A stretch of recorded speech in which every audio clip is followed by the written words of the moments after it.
मित्रांनो, लग्नानंतर होईलच प्रेम या मालिकेच्या आजच्या भागामध्ये वसू ही सर्वांनाच विचारते, काय तुम्ही सगळ्यांनी माझ्या विरोधात प्लॅन केलं ना असं म्हणून खरंच ती खूप घाबरते. पण नंदिनीने म्हटल्याप्रमाणे आता तिने सर्वांसमोरच वसूचा खरा चेहरा आता दाखवलेला असतो. मग आता त्यानंतर वसूने स्वतःच्या तोंडाने आपला गुन्हा कबूल केलेला असतो. तेव्हा तिच्या लक्षात येतं की आपण स्वतःच्या तोंडाने गुन्हा कबूल केलाय. म्हणूनच आपला तो गुन्हा लपवण्यासाठी ती उगीचच आरडाओरडा करू लागते आणि म्हणते की नाही, तुम्हीच हे सगळं माझ्या तोंडून वधवून घेतलंय आणि नंदिनीने हे वधवून घेण्यासाठीच एवढा मोठा प्लॅन केलाय. तो सँडी खोटं बोलत होता, नंदिनी तू सुद्धा खोटं बोलत होती, ती पिहू सुद्धा खोटं बोलत होती असं म्हणून ती स्वतःची बाजू सावरण्याचा प्रयत्न करते आणि म्हणते की मला तुम्ही सर्वांनी अडकवण्याचा प्रयत्न केलाय. आणि नंदिनीला अजिबात हा वसूचा खोटेपणा पटलेला नसतो, पण ते आपल्या शांत असतात कारण त्यांना वसूचं जे सत्य विक्रम आणि घरच्यांसमोर उघड करायचं असतं ऑलरेडी ते त्यांनी केलेलं असतं. आणि मग त्यानंतर मिथुन व मंजू दोघेही तितक्यातच तेथे येतात. मिथुनकडे एक ऑडिओ क्लिप असते. त्या ऑडिओ क्लिपमध्ये आता वसू ही पिहूला धमकी देत असते की तू काय ऐकलंस ते सांग, तू काय ऐकलं ना अगोदर ते सांग. त्यावरती पिहू आता त्यामध्ये खूप घाबरलेली असते आणि म्हणते काही नाही ऐकलं. तरीही वसू फोर्सफुली तिच्याकडून वधवून घेते.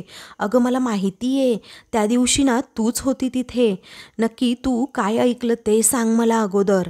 तेव्हा नाईलाजाने पिहूला आता सगळं सांगावं लागतं की हो मावशी, मी हे ऐकलंय की तूच नंदिनी वहिनीला लग्नातनं दीपकला सांगून किडनॅप केलं होतं. तेव्हा हे ऐकलंस का तू, हे ऐकलंस का, आणि आता खाली जाऊन तू सर्वांना हे सांगणार होतीस का. मग आता पिहू घाबरतच म्हणते नाही सांगणार, मी कुणाला नाही सांगणार. तेव्हा वसू आता धमकी देतच म्हणते अजिबात सांगायचं नाही, आणि सांगितलंस तर तुला माहिती आहे ना हे घर कुणाचं आहे ते, हे घर माझं आहे, माझं. आणि माझ्या विरोधात जर तू गेलीस ना तर तुला, तुझ्या आईबाबांना आणि त्या श्रेयाला मी घराच्या बाहेर हाकलवून देईल. मग काय कराल तुम्ही, कुठे राहाल सांगशील का असं म्हणून आता जाब विचारू लागते. तेव्हा पिहू आता घाबरतच म्हणते मी कुणालाही काही सांगणार नाही. सगळं वसूचं बोलणं आता लगेचच मिथून सर्वांना ऐकवू लागतो. तेव्हा सर्वांच्या चेहऱ्यावरच्या एक्सप्रेशन खरंच पाहण्यासारख्या असतात, कारण वसूचं आता पितळ इथे उघड पडलेलं असतं. सगळेजण रागात वसूकडे पाहत असतात, कारण पिहूला कशाप्रकारे धमकी दिली, त्याचबरोबर तुला घराबाहेर काढीन अशी धमकी दिल्यानंतर कशाप्रकारे पिहू ही वसूच्या दबावाखाली आली आणि मग नंदिनी विरोधातच ती तेथे बोलली, हे सगळ्यांना आता समजलेलं असते. आणि कशाप्रकारे या सगळ्या प्रकरणामध्ये वसूच दोषी आहे हे त्या क्लिपमध्ये पूर्णपणे असतं. त्यानंतर मिथुनने आता सर्वांना ती ऑडिओ क्लिप तर ऐकवून दाखवलेली असते आणि मग नंतर तो वसूसमोर तो मोबाईल घेऊन जातो आणि अगदी तिच्या कानाजवळ घेऊन जातो आणि तिलासुद्धा ऐकायला सांगतो. त्याच्या चेहऱ्यावर स्पष्टपणे आता ताईविषयीचा राग दिसत असतो. तर रम्यासुद्धा आता घाबरलेली असते, तर मंजू अक्षरशः रडकुंडीलाच येते. त्यातील सगळ्यांची ही रिॲक्शन पाहून आता वसूला अक्षरशः घामच फुटतो. त्यानंतर मिथुन म्हणतो जीवा, हे बघ मी तुला फोनवर म्हटलं होतं ना ज्या व्हिडिओबद्दल, तोच हा व्हिडिओ आहे. मग आता तो व्हिडिओ कशाप्रकारे पिहूकडून त्या प्रसंगी चुकूनच काढला गेला हे मिथुन आता सांगतो. आणि मग म्हणतो की जेव्हा माझ्या मोबाईलची मेमरी फुल झाली होती तेव्हा काही व्हिडिओज फोटोज मी डिलीट करत होतो आणि तेव्हाच नेमका मला हा व्हिडिओ सापडला. आता वसूविषयी राग मनात धरावा की नाही हे सगळ्यांना कळत नाही, कारण वसू घरातील सगळ्यात मोठी असते आणि तीच अशी वागेल हे अजूनही कुणाला वाटत नसतं. त्यामुळे मिथूनच जरा वैतागून विचारतो, वसूताई अहो सांगा आता आम्ही काय करायचं यावर, अहो बोला ना वसूताई, यावर काय म्हणणं आहे तुमचं. वसू स्वतःची बाजू सावरण्याचा प्रयत्न करते आणि म्हणते मानिनी ऐक ना, अगं बघ ना, हा मिथून ना काही पण बोलतोय. तर मानिनीच्या ऑलरेडी तळपायाची आगच मस्तकात गेलेली असते आणि ती सणासण वसूच्या 2 कानाखाली ठेवून देते. हे पाहून आता घरातील सगळ्यांना प्रचंड असा धक्का बसतो. तर रम्या आवासूनच अशी उभी राहते, कारण तिच्या आईला आता मानिनीने चांगलाच धडा शिकवलेला ठेवलेला असतो आणि एक कानाखाली देऊन तिला जागा दाखवलेली असते. मग आता मानिनी जाब विचारू लागते, एवढं का केलं तुम्ही? आणि एवढं सगळं झाल्यानंतर तुम्हाला अजूनही काहीतरी बोलायचंच आहे? आता बोला पटकन वसुताई, हे कुणासाठी आणि का केलं तुम्ही? मग आता वसू हादरतेच. मानिनीचं एक वेगळंच रूप इथे पाहायला मिळतं. त्यामुळे वसू घाबरूनच म्हणते, मी हे सगळं ना माझ्या रम्यासाठी केलं. हे ऐकून सर्वांना अचानक असा धक्काच बसतो की आता रम्याचं काय? मग पुढे आता वसू अक्षरशः रडकुंडीला येते आणि म्हणते, मानिनी, मी हे पार्थ आणि रम्याचं लग्न व्हावं ना म्हणूनच केलं. अगं माझ्या मुलीसाठी केलं ग मी हे. तेव्हा मानिनी आता रडत असते आणि विचारते, काय हो वसुताई, जगात फक्त तुम्हालाच मुलगी आहे का हो?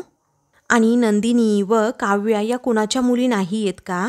हे तुमच्या लक्षात नाही आलं का? तेव्हा जीवा विचारतो, एवढं सगळं करून सुद्धा पार्थ दादा बरोबर झालं का तिचं लग्न? नाही ना. मग वसू अगदी धावतच त्याच्या अंगावर जाते आणि म्हणते, नाही ना झालं. आणि या दोघीजणी बहिणी आल्या सुना बनून या घरामध्ये. तुमच्या कुणाचं काही वाईट झालेलं नाहीये ना, मग कर ना मला माफ, असं ती मोठ्यानेच म्हणते. आता फक्त स्वतःचा गुन्हा कबूल करत ती सर्वांना ओरडूनच सांगते, मला कुणाला काही मारायचं वगैरे नव्हतं, मला फक्त आणि फक्त नंदिनीला किडनॅप करायचं होतं. मग आता काव्या धावतच तिच्या अंगावर जाते आणि तिला जाब विचारते, काय हो, किडनॅप का? फक्त किडनॅप का? अहो तुमच्या या किडनॅपिंगमुळे आमच्या चौघांचे आयुष्य उद्ध्वस्त झाली, त्याचं काय? आमच्या स्वप्नांचा चुराडा झाला, आमच्या भविष्याची राख रांगोळी झाली. आता मी तुम्हाला सोडणार नाही आत्याबाई, असं म्हणून काव्याला आता खूप राग आलेला असतो आणि ती आता वसूची मानच पकडते आणि असं गळा दाबत असते.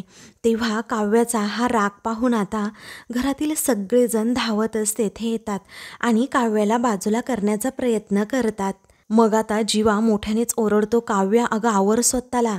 तेव्हा विक्रमसुद्धा म्हणतो, काव्या काय करतेस तू, आवर स्वतःला. पण काव्याला आता खूप राग आलेला असतो, त्यामुळे आता ती अजिबात कोणाचं ऐकत नसते. तेव्हा पार्थसुद्धा समजावतो, अहो काव्य तुम्हाला झालंय काय नक्की? अहो सोडा आत्याला.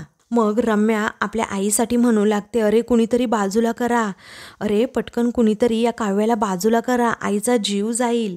तेव्हा आता वसूला श्वास घेणंही आता जमत नाही, त्यामुळे नंदिनी पुढे येते आणि काव्यावर खूप जोरात ओरडत म्हणते, काव्या सोड. आता काव्या फक्त नंदिनीचंच ऐकत असल्यामुळे पटकन वसूची मान सोडून देते. मग त्यानंतर आता कशीबशी वसू स्वतःला सावरते आणि डोळे उघडून समोर पाहते तर तिच्या समोर नंदिनी उभी असते आणि तिच्या हातात पाण्याचा ग्लास असतो. आता वसू खूप घाबरते, कारण एका बहिणीने एवढा तांडव केला, तिला असं वाटतं की आता ही नंदिनी रागाच्या भरात माझ्या तोंडावरच पाणी मारते की काय, म्हणून ती आपला चेहराच लपवते. त्यानंतर हळूच सगळेजण नंदिनीकडे बघतात, तेव्हा रम्याला समजतं ही आईला पाणी प्यायला घेऊन आली आहे आणि म्हणूनच रम्या आता लगेच वसूला पाणी पाजते. तेव्हा नंदिनी आता एकदम शांत होते आणि विचारते, काय हो, मी आत्ता काव्याला थांबवलं खरं, परंतु ती बरोबरच बोलत होती ना, कारण तुम्ही खेळलात आमच्या आयुष्याशी. मग नंदिनीच्या डोळ्यात पाणी येतं आणि ती म्हणू लागते की पार्थचं स्वप्न, त्याचबरोबर माझ्या काव्याचं शिक्षण, जीवांच्या इच्छा आणि माझी अब्रू, फक्त तुमच्या किडनॅपिंगमुळे सगळं काही उधळलं गेलं. अहो लग्न म्हणजे किती सुंदर सोहळा असतो आयुष्यात. अहो पण आम्हा चौघांसाठी जिवंतपणी ठरलेलं मरण झालं ते. तेव्हा सगळेजण नंदिनीच्या या बोलण्यामुळे आता खूपच असे इमोशनल झालेले असतात. काव्या खूप रागात आता वसूकडे बघत असते, पण मानिनी आता तिला रोखूनच धरते. मग त्यानंतर नंदिनी रडतच वसूला आता जाब विचारू लागते, का केलं तुम्ही असं? अहो कित्येक रात्री आम्ही जेवलो नाही, झोपलो नाही, जिवंत प्रेतासारखं आम्ही नुसते सैरभैर असं फिरत होतो आणि तुम्ही फक्त आणि फक्त एक प्लॅन आखून मजा बघत राहिलात आमची आणि खिल्ली उडवलीत का तुम्ही आमच्या स्वप्नांची? अहो आत्या, तुम्ही तर आमच्या नशिबाच्या रेषासुद्धा खोडून काढल्या आणि मी तुम्हाला कधी म्हणजे कधीच माफ करणार नाही, कारण माफी ना चुकीला असते आणि तुम्ही फक्त माझ्या नाही तर आम्हा चौघांच्याही गुन्हेगार आहात. तेव्हा सगळेजण वसूकडे खूप म्हणजे खूप रागात पाहत असतात. मग त्यानंतर नंदिनी आता विक्रम जवळ जाते आणि म्हणते, बाबा बाबा, रागाच्या भरात जर मी काही बोलून गेले असेल तर मला माफ करा, पण बाबा मी खोटं बोलत नव्हते आणि आपली पिहूसुद्धा नव्हती खोटं बोलत. मग आता विक्रमला ह्या सगळ्या गोष्टी आठवू लागतात की वसूच्या दबावाखाली येऊन कशाप्रकारे पिहूने पलटी खाल्ली. अगोदर तर ती खरे बोलली होती, तू या व्हिडिओमुळे अचानक सत्य बाहेर आलं आणि नंदिनी किती खरी आहे हे विक्रमला समजतं आणि त्यामुळे तो अगदी आपल्या लेकीप्रमाणे तिच्याकडे बघत राहतो. तिच्याविषयीची काळजी त्याच्या डोळ्यात दिसते. तो नंदिनीचं अगोदर सगळं बोलणं ऐकून घेतो. नंदिनी आता रडतच म्हणत असते, अहो मला त्यांनी लग्नातनं किडनॅप केलं होतं, त्या खोट्या आहेत बाबा, मी नाही आहे खोटी, खरंच मी खरं बोलत होते बाबा, खरंच मी खरं बोलत होते. असं म्हणून नंदिनी आता पुन्हा एकदा हात जोडते, कारण आता विक्रमला आठवतं की कशाप्रकारे माझ्याकडे पुरावा नव्हता, वसूने अगदी पलटी खाल्ली आणि म्हणूनच माझ्या पुराव्याला तिथे काही महत्त्व दिलं गेलं नाही आणि वसू किती खरी आहे हेच विक्रमने सांगितलं. त्याचबरोबर आता विक्रमच्या डोळ्यात पाणी येतं. नंदिनीवर जेवढे आता आरोप केलेले असतात तेवढे सगळे आता त्याला आठवतात. त्याचबरोबर मानिनी एवढी जीव तोडून सांगत होती की मला हे काही पटत नाहीये. खऱ्या खोट्याची शहानिशा न करता नंदिनीला एवढी मोठी तुम्ही शिक्षा दिली, हे काही मला पटत नाहीये आणि मानिनी खरी होती, मी मानिनीवर विश्वास ठेवायला हवा होता, असं आता विक्रमला वाटतं. तर घरातील सगळेजण आता रडू लागतात. मग आता विक्रम आता प्रेमानेच नंदिनीला जवळ घेतो, ज्या डोक्यावरून अगदी प्रेमाने हात फिरवतो. तेव्हा आता सगळ्यांच्या डोळ्यातून पुन्हा एकदा पाणी येतं. तर जीवा आणि पार्थ हे दोघेही एकमेकांकडे बघतात. त्यानंतर विक्रम हा रागातच वसूकडे पाहत असतो. त्यानंतर आता तो वसूला म्हणतो की आज तू सगळी हद्द पार केलीस. माझी बहीण म्हणून, माझी ताई म्हणून, अगं मी फक्त तुझ्यासाठी सगळ्यांबरोबर भांडलो, पण आज हे जे तू काही केलं आहेस ना त्यासाठी माझ्याकडून तुझ्यासाठी अजिबात माफी नाहीये, असं विक्रम रागाच्या भरात वसूला म्हणतो. पुढे म्हणतो, माफ ना आपल्या माणसाला करतात, तू कोण आहेस ग माझी, असं म्हणून वसू बरोबर असणारं नातं सुद्धा तो तोडतो. तेव्हा वसूला मात्र धक्का बसतो आणि ती पाणवलेल्या डोळ्यांनी म्हणते, विक्रम प्लीज ऐक ना माझं, आजपासून तू माझी कोणीही नाहीये, तू माझी बहीण होतीस परंतु आजपासून तू माझ्यासाठी मेलीस. तेव्हा वसू आता धक्क्यानेच म्हणते, नाही विक्रम नाही, असं नको बोलूस. मग त्यानंतर आता वसूने रक्षाबंधनाच्या दिवशी जी राखी बांधलेली असते ना ती राखीच आता विक्रम हा सोडून टाकतो आणि वसूला जाब विचारतो, काय ग तू ही राखी बांधून माझ्यावर विश्वास ठेव असं सांगितलं होतंस ना, पण अगं आज तू त्याच माझ्या विश्वासाला अगदी मातीमोल ठरवलंस. त्यामुळे या राखीच्या धाग्याला सुद्धा आता कुठलंही मोल उरलेलं नाहीये आणि आता मला तुझी कुठलीही गोष्ट नको. ह्या राखीची गाठ अगोदरच सैल झाली होती, कारण तुझ्या मनात ना फक्त आणि फक्त काळभेरं होतं, असं विक्रम आता वसूला म्हणतो. असं म्हणून तो आता अक्षरशः तिने बांधलेली राखीच फेकून देतो. हे सगळं पाहून आता वसूला जबरदस्त असा धक्काच बसतो. आता एकटा विक्रमच फक्त आता वसूच्या बाजूने असतो, परंतु आता तोही राखी फेकून देतो. त्यामुळे वसूला आता कोणताच आधार उरलेला नसतो. ती म्हणते, विक्रम अरे असं काय करतोस, तरीही विक्रम आता ऐकायला तयारच नसतो. मग त्यानंतर विक्रम म्हणतो, आता मी पोलिसांनाच फोन करतो. नको ना मामा, नको ना प्लीज, असं रम्या हात जोडून विनंती करते. तर वसू अक्षरशः आपल्या भावाच्या पाया पडू लागते आणि म्हणते, नको रे विक्रम प्लीज नको रे. तरीही विक्रम ऐकायला तयार नसतो. तो आता खिशातून फोन काढतो आणि पोलिसांना फोन करणार. तितक्यातच मानिनी त्याच्या हातातून मोबाईलच ओढून घेते आणि म्हणते की नाही, असं नाही करू शकत आपण. खरं तर आता यांचं काय करायचं, त्यांना काय शिक्षा द्यायची, हा अधिकार फक्त आणि फक्त एकाच व्यक्तीचा आहे आणि ती व्यक्ती म्हणजे नंदिनी. अहो मनस्ताप आपल्या सगळ्यांनाच झालाय, परंतु याचं काळभेरं सगळ्यांसमोर आणण्याची हिंमत जिने दाखवली ती दाखवली तर नंदिनीने. अहो त्याचा पाठपुरावा केला तो सुद्धा नंदिनीने आणि साक्ष्यसुद्धा गोळा केली ती सुद्धा नंदिनीनेच. त्यामुळे नंदिनी यांचं नक्की काय करायचं ना हे फक्त आणि फक्त तूच ठरव. त्या मानिनी नंदिनीजवळ जात तिला तो हक्क देते. तेव्हा वसू प्रचंड घाबरलेली असते की आता नंदिनी काय करेल. तेव्हा आता नंदिनी ही वसूसमोर जाऊन उभी राहते. तेव्हा वसू आता पाणवलेल्या डोळ्यांनी हात जोडून म्हणते की मी अपराधी आहे नंदिनी तुझी, मला माफ कर प्लीज. आणि तीच माफी मागायला माझ्याकडे आता शब्दसुद्धा नाही आहेत. तू खरंच चांगली मुलगी आहेस ग, माफ करशील ना मला? असं जेव्हा ती विचारते तेव्हा मात्र नंदिनी म्हणते, नाही वसू आत्या, अहो एवढं सगळं होऊन मी तुम्हाला माफ करेल एवढी महान नाहीये मी. आणि मला एवढं महान व्हायचं सुद्धा नाहीये, कारण तुम्ही थंड डोक्याने आणि सूडबुद्धी मनात ठेवून हा गुन्हा केलाय. आणि त्यासाठी तर मी तुम्हाला कधीही माफ करणार नाही. आणि तुम्हाला शिक्षा देण्याचा अधिकार या घरात मला एकटीला नाहीये, या घरातील प्रत्येक माणसाला आहे. मग काव्य आता खूप रागात म्हणते की अगं शिक्षा काय करतेस ताई, सरळ यांना ना घराबाहेर काढा. तेव्हा विक्रम म्हणतो, नाही, आपण घराबाहेर नाही काढू शकत आता, कारण कागदोपत्री हे घर ना माझ्या आणि वसुंधरा शितोळे यांच्या नावावर आहे. त्यामुळे या घरावर माझ्या इतकाच अगदी तिचा सुद्धा हक्क आहे. त्यामुळे आता ही आणि हिच्याशी संबंधित कुठलीही गोष्ट नको आहे मला. त्याचबरोबर हिच्या घाणेरड्या आणि विकृत व्यक्तीसोबत आपण सर्वांनी राहणं म्हणजे मूर्खपणाचं आहे. आणि हाच मूर्खपणा मला अजिबात इथून पुढे करायचा नाहीये. आणि हिला हिच्या मुलीचं लग्न पार्थ सोबत करायचं होतं, आणि म्हणूनच हे ओरबडण्याचा प्रयत्न केला नाही ने. आणि न जाणो ती उद्या असंही म्हणेल की हे घर माझंच आहे, असं म्हणून ती आपल्याला पुन्हा एकदा ओरबडण्याचा प्रयत्न सुद्धा करेन. आणि जे मला अजिबात नको आहे. आजपर्यंत मी फक्त आणि फक्त माझ्या मुलांच्या सुखाचाच विचार करत आलो आहे. त्यामुळे आपण सगळ्यांच्या सुखासाठी आत्ता या क्षणी इथून निघून जायचं आहे, असं विक्रम सर्वांनाच सांगतो. त्यामुळे वसू आणि रम्या या दोघींनाही प्रचंड असा धक्का बसतो. त्यानंतर विक्रम अगदी तळतळूनच सांगतो, मी आणि माझी बायको, माझी मुलं आणि माझ्या सुना, आम्ही सगळेजण तुझ्या या घराचा अजिबात भाग नसू. आता मला हिचा चेहरासुद्धा बघायचा नाहीये, आणि चेहरा बघण्यापेक्षा ना आपण हे घरच सोडू, असं आता विक्रम म्हणतो. त्यामुळे वसूला अजूनच मोठा धक्का बसतो. ते जे काही पैसे असतील ना ते कर्ज समजून परत करून टाकू हिला आपण, आणि स्वतःच्या हिमतीवर नवीन बंगला बांधू आणि त्यामध्ये राहू. तोपर्यंत आपण हॉटेलमध्ये राहू, पण अजिबात हिच्यासोबत मला राहायचं नाही यापुढे. मग आता विक्रमला अक्षरशः वसूचा खूप राग आलेला असतो आणि रागाच्या भरात तो हे सगळं बोलतो.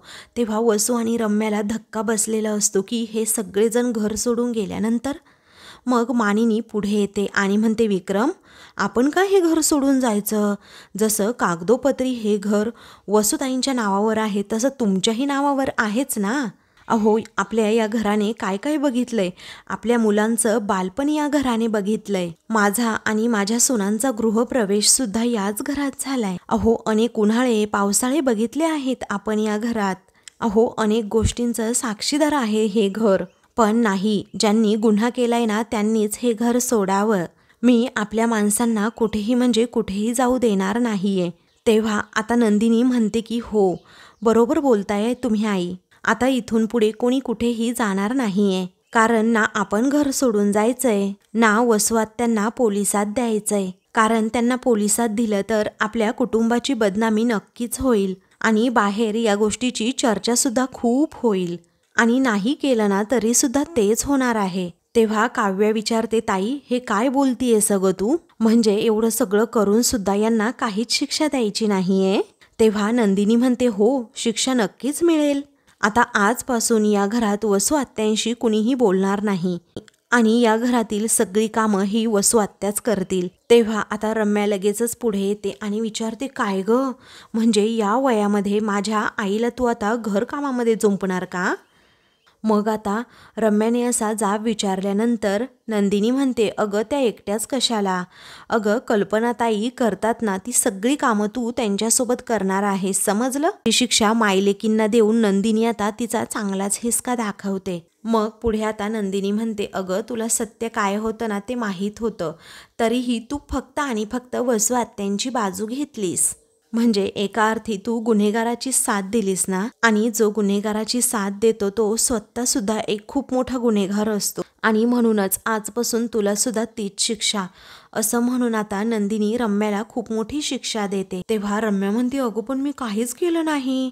तेव्हा काव्या आता तिच्या अंगावरच धावून जाते आणि म्हणते, गप्प बस ग रम्या, एवढं सगळं होऊन सुद्धा तुला आणि तुझ्या आईला काहीही बोलायचा हक्क नाहीये, समजलं. मग नंदिनी रागाच्या भरातच म्हणते, माफ तर मी तुम्हाला कधीच नाही करणार वसू आत्या, कारण तुम्ही जो केलाय ना तो माणुसकीचा अपमान आहे आणि त्याचबरोबर नात्यांचा सुद्धा अपमान आहे. विश्वासघात केलाय तुम्ही आमचा, त्यामुळे आता आजपासून तुमचीच ही शिक्षा असणार आणि यापुढे तुम्ही दोघीही या घरामध्ये अगदी साध्याच कपड्यात राहाल. हे ऐकून आता वसूला आणि रम्याला धक्काच बसतो. तुम्ही खाली मान घालून वावराल आणि या घरातील प्रत्येक काम कराल. या घरातल्या सगळ्यांसमोर, माझ्या माणसांसमोर तुम्ही मला खोटं पाडलत आणि अपमान केलात ना माझा, तरीही सुद्धा माझी लाज राखायला माझी ही माणसं कृष्ण बनून माझ्यासाठी अगदी धावत आली. तेव्हा जीवा म्हणतो, काय करणार, हे कलियुग आहे आणि या कलियुगामध्ये सर्वांनाच एकमेकांचा कृष्ण व्हावं लागतं. तेव्हा आता नंदिनी म्हणते, मला चक्रव्यूहात अडकवण्यासाठी तुम्ही खूप प्रयत्न केले वसू आत्या, पण माझ्या याच माणसांमुळे मी चक्रव्यूह भेदून बाहेर आले आणि आता यापुढे तुम्ही कोणतंही महाभारत रचू नका वसू आत्या, असं म्हणून आता नंदिनी चांगलीच वसू आत्याला ताकीद देते. तेव्हा घरातील सगळेजण आता नंदिनीच्या याच रागाकडे बघत असतात, कारण तिचे पेशन्स पूर्णपणे संपून गेलेले असतात. विक्रम, मानिनी काही न बोलता आता नंदिनीचा सर्व शब्द पाळत असतात, कारण वसूला एवढी मोठी शिक्षा दिल्यानंतरही कुणी तिच्यासमोर काहीही बोललेलं नसतं. तेव्हा वसू हात जोडते आणि माफी मागू लागते. माफ कर नंदिनी मला, असं गयावया करते. अगं मला माहितीये मी जी चूक केली आहे ना त्यासाठी मला तोंड दाखवायला सुद्धा अक्षरशः जागा नाहीये. तेव्हा नंदिनी म्हणते, हो बरोबर, अगदी बरोबर बोललात तुम्ही, म्हणूनच आम्हा कुणालाही या तोंड सुद्धा दाखवू नका, अशी धमकीच आता नंदिनी दोघी मायलेकींना देते. तेव्हा त्या दोघीही आता हात जोडूनच नंदिनी समोर माफी मागत असतात. आता बाबांच्या मनाचा विचार करतोय म्हणून, परंतु या घरात जर राहायचं असेल तर कुणालाही तोंड न दाखवता खाली मान घालून वावरावं लागेल. आता बोला, आहे का मान्य? तेव्हा वसू म्हणते, हे बघ नंदिनी, ही रागातच आता नंदिनी म्हणते, मान खाली सांगितलंय. तेव्हा वसू पुन्हा काही बोलणार तर नंदिनी मोठ्या आवाजातच म्हणते, मान खाली सांगितलंय, असं म्हणून अगदी घरची सून असल्याचा हक्क आता वसूवर दाखवत ती वसूला चांगलाच धडा शिकवते. तर आता मित्रांनो, पुढील भागामध्ये काव्या म्हणते, इथून पुढे या वसू आत्या आणि रम्याने एक जरी उचापत केली तर मी यांना सोडणार नाहीये, कळलं? त्यानंतर आता वसूच्या मनात तेवढाच राग असतो. ती राखी उचलते, या राखीची शपथ घेऊन सांगते, तुझा आनंद ना मी या मुळासकट उपटून टाकेन, कारण समोर आता घरातील सगळेजण एकमेकांना मिठी मारत असतात, एकमेकांच्या जवळ असतात, सगळ्यांच्या चेहऱ्यावर वेगळाच आनंद असतो. मग त्यानंतर वसू म्हणते, मी हरली आहे परंतु संपलेली नाहीये. त्यानंतर आता इकडे डेकोरेशनचं काम सुरू असतं. नंदिनी म्हणते, मला काव्या आणि आई सांगत होत्या त्या कशा वसू आत्या आणि रम्याला कामाला लावणार आहेत ते. मग आता जीवा विचारतो, का बरं, काय झालं त्यात? तेव्हा नंदिनी म्हणते, मला असं त्यांना त्रास देणं, राबवून घेणं हे नाही पटत. जीवा म्हणतो की अगं तुला ज्यांनी जखमा दिल्यात त्यांच्याबद्दल तुला एवढं का वाईट वाटतंय, असं म्हणून तो नंदिनीलाच आता जाब विचारतो. अशाच मालिकेंचे पुढील भाग पाहण्यासाठी चॅनलला सबस्क्राईब करा.